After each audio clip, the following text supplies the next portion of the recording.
Welcome to CLC daily tips by PC3 chemicals.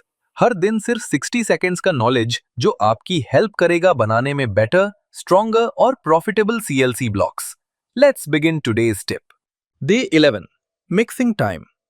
आज का CLC tip है mixing time के बारे में। मिक्सिंग में जल्दी मत करो। पहले सीमेंट, फ्लाई ऐश और वाटर को अच्छे से मिक्स करो। उसके बाद फोम को धीरे धीरे एंड में ऐड करो। मिक्सिंग टाइम इतना होना चाहिए कि स्लरी यूनिफॉर्म बने, लेकिन इतना ज्यादा भी नहीं कि फोम टूट जाए। नॉर्मली 2 से 3 मिनट्स का मिक्सिंग टाइम परफेक्ट रहता है। याद रखो, uniform mixing is equal to uniform blocks.